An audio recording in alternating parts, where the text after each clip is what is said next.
Бүгінгі тақырыбымыз Қасым хандығы. Қасым ол Ұлы-Мұхаммедтің баласы. Ұлы-Мұхаммед ол Қазан хандығының негізін қалаушы.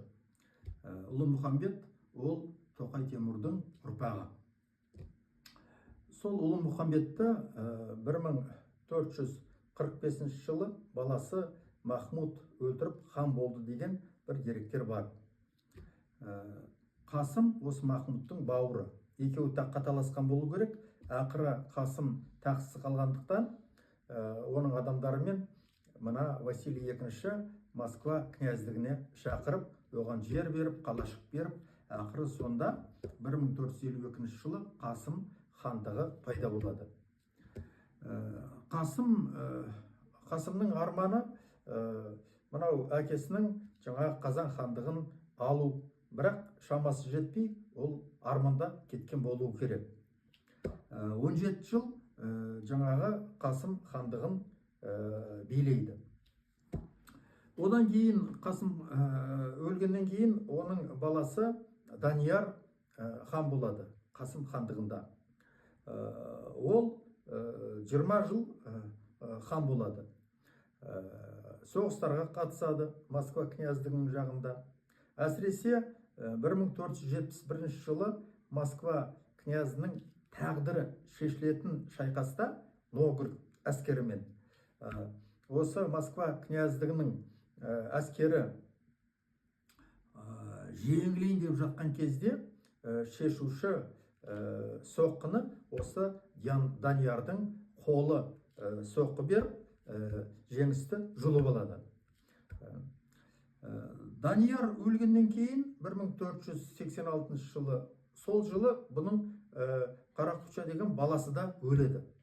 Соныменен мына Қасымның ұрпақтары болмайды. Одан кейін мына Қасым бос қалған Қасым хандығына Хаджи Керейдің баласы Нұрдәулет шақырылады. Мәселе мына Қырым хандығын кезінде осы хандықтың негізін құраған Хаджи Керей. Ол өлгеннен кейін оның баласы Нұрдәулет хан болып қалған, бірақ оның інісі Менгіле Керей таққа таласып, 3 рет бұлар таққа мініп, тақтан құлайды. Жаңағы Менгіле Керейді қолдайтындар бұл Қырым хандығындағы билер, әр бидің артында әскерлері бар, рудан құралған. Ал Нұрдәулетті қолдайтын үлкен орданың адамдары. Сөйтіп, ақыры Нұрдәулет өзінің інісі Менгіле Керейден жеңіліп, Польшаға қашады, сөйтіп тақсыз қалады. Осы тақсыз қаңғырып жүрген Нұрдәулетті жаңағы Василий II шақырып, Қасым хандығына хан қылады. Бұл да жай жалғыз келген жоқ, өзінің адамдарымен келген. Бұлардың бәрі мұсылмандар. Сөйтіп, Нұрдәулет те мына соғыстарға қатысып, ол да дүниеден өтеді. Одан кейін мына Қасым ханы болып, оның баласы сатылған болады. Ол да, значит, одан кейін сатылғаннан кейін Жанай болады, оның інісі. Бірақ бұлардың қалай өлгендері белгісіз. Екеуі де дүниеден өтеді.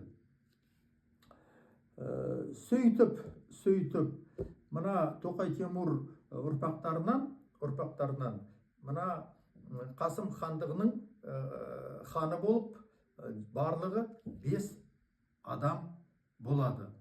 Ол Қасымның өзі, оның баласы Данияр, одан кейін мына Нұрдәулет, оның 2 баласы сатылған және Жанай. Енді міне таблицаға қарасақ, міне Шыңғыс ханның атасынан санағанда 7-ші Сарича, ал сол жағында көрініп тұр, Саричадан санасақ, оның 7-ші ұрпағы Қасым және Махмуд, Хаджи Керей. Ал енді Шыңғысханның өзінен санасақ, онда оның 7-ші ұрпағы Түлек Темур.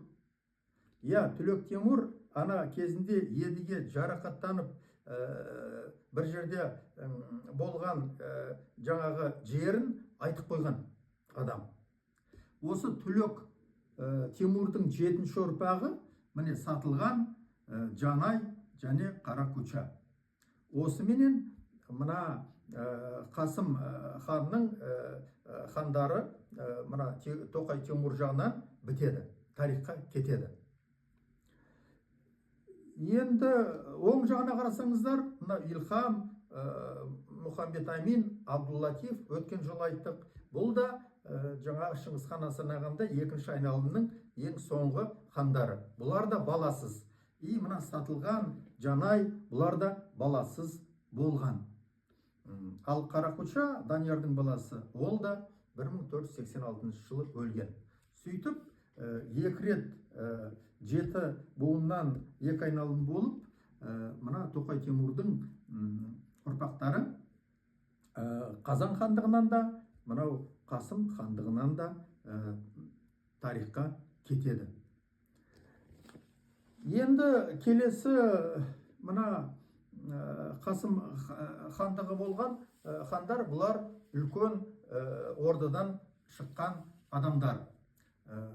Ең бірінші 1502 жылы жаңағы Менгілі Керей бұл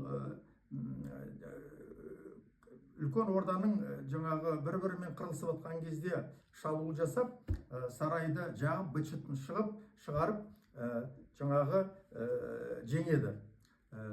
Сол кезде мынау Ахматтың кейбір балалары, мынау немерелері Москва князьдігіне қашқан. Солардың арасында шейх Аулияр болады. Осы шейх Аулиярды 1512 жылы Қасым хандығының ханы қылып қояды. Ол 4 жылдан кейін өледі. Өлгеннен кейін оның 2 баласы, бірден соң бірін Шахали және Жанали болады. Жаналиді одан кейін мына Москва князьдігі татар хандығына итермелейді. Мынау Шыңғысханның ұрпағы болғандықтан. Жанали хан болады Қазан хандығында 1532-35 жылдар. Бірақ төңкеріс болып, сол төңкерістің негізінде бұл қаза болады. Ал Шахали 3 рет жаңағы Қазан хандығы болады, 3 рет ол Қасым хандығы болады. Шахалидің тарихы несі тағдыры күрделі болады. Оны кезінде мына Қасым хан болып жүрген кезде шамамен 1532 жылы мына татар хандығымен ауыз жаласты деп бұны жер аударып Белоозероға, оны оқшауландырып, оның сол кезде бұның 80 сарбазын өлтіріп, қатын-қалашта балаларын күштеп шоқындырған болатын. Артынан 2-3 жыл өткеннен кейін мына Елена Глинская, кішкентай баласы 4-5 жасар жаңағы Иван IV бұлар шақырып, қайтадан салтанат түрде мына Шахалиді Қасым хандығы қылып қойған. Ақыры Иван IV бұны кез келген кезде жаңағы Қазан хандығына жібереді. 1552 жылы жаулап алғаннан кейін бұны қайтадан шақыртып алады. Бірақ Иван IV жаңағы Қазан хандығынан Шахалиға бірнеше мың адамды көшіріп алуға бұйрық береді. Сөйтіп ол көшіріп алады. Ақыры мына Шахалидің да баласы болмайды. Мына Жаналидан бір қыз болады. Ер баласы болмайды. Енді Шахали дүниеден өткеннен кейін осы үлкен ордадан тағы да мына Сайын Болат дейді. Бұл Бекболаттың баласы. Бекболат 1558 жылы Бекболатты Иван IV қызметке шақырған. Сөйтіп ол бірнеше соғысқа қатысады. 1566 жылы Бекболат өледі. Одан кейін оның баласы Сайын Болатты 1567 жылы Қасым хандығы қылып хан қояды, хандыққа қояды. Бірақ одан кейін 1573 жылы жаңағы Сайын Болат шоқынады, православие қабылдап, Симеон Бекболатович болып. Соны мына Иван IV, Иван Грозный 1575 жылы 11 айға мынау великий князь всея Руси деп тақ отырғызады. 11 ай. Енді қазір тарихшылар айтып жатыр, оны неге қойды? 11 ай өзі тақтан түсіп, жаңағы кімді қойған? Симеон Бекболатовичті қойғаны.